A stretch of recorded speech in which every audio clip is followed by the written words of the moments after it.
Let me take you on a personal adventure and recreate a unique project. I was born and raised in East Los Angeles, grew up most of my life in an apartment complex called Windmill Lane.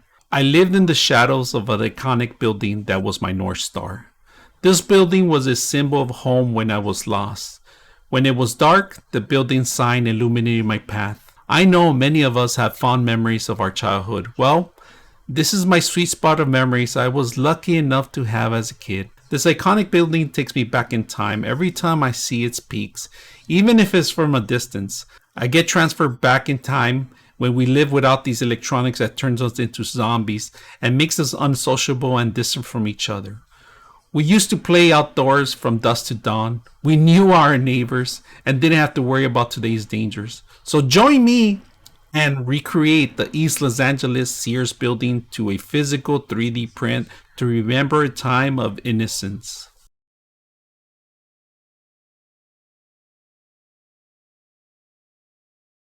We're here at the old Sears building, the Roebuck Mail and Company Services. Now, we're going to talk a little bit more about the history before we actually jump into the actual building itself.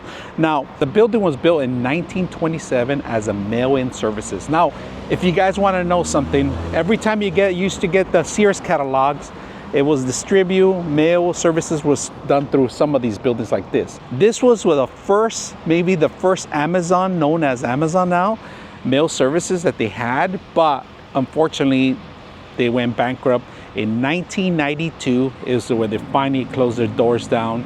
The original building that you see behind me was not extended until 1927. Now the Sears building completely closed down some of the mail-in services and still kept the store open until 1992 when the final store was closed down in the bottom. Now as a kid, I remember coming to this building, eating some snacks in the front entrance, a hot dog, hamburger, pretty much anything. They had a restaurant. Underneath the basement was where I spent most of the time. There was an arcade. It was like probably the largest arcade that I knew in my entire life during that time.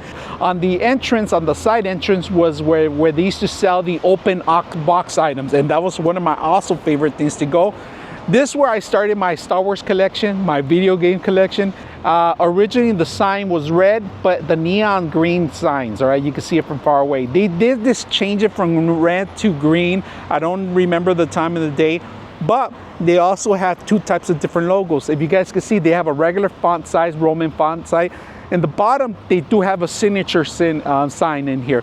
And that's something that we're gonna try to mimic and put in a 3D model, as you can see. So this was an iconic building to me, and it means a lot to me that I could rebuild it and bring it to life. So let's go ahead and do that. So we created this model here, if you guys can see that. And this is the iconic Sears building in entirety, but it is actually pretty big to print out. So we're gonna have to scale it down to maybe minimize. And then another great thing that I had issues that we're gonna try to print really good is actually the actual logo itself, right? So that's one thing that I cannot print unless it's a 2.0, 0.2, or maybe, you know, something smaller. But right now we're gonna try to print this out and see if we could actually do it. So all right, this is another logo that it has. The first one I showed you was just the regular fonts that I got from the internet, but this is the font. I finally got it. I was able to recreate it. It doesn't exist. I couldn't find it anywhere, so I had to recreate it from Illustrator and copy an actual image. So this is the only way we're going to be able to do it. I tested it already and successfully printed out.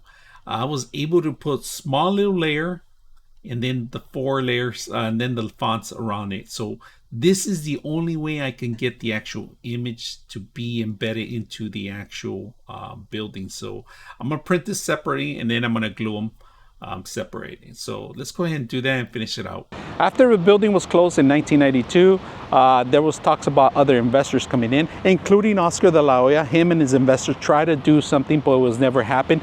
A lot more different events happened that they tried to make it. They tried to make it a homeless shelter, a university, and also an apartment building.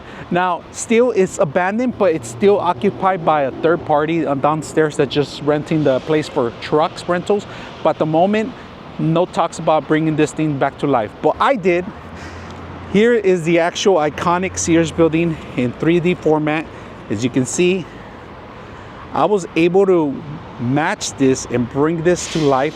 Now, don't get me wrong, the Sears logo, I haven't finished the signature. That's where I'm having little problems, but we're gonna go ahead and set it up. But as you can see, we actually mimic some of the Sears iconic look from the outside, including the actual signature. We cut in color. I did put cream color on this one because the Sears building is more like a yellow cream color and it's hard to mimic because of its age.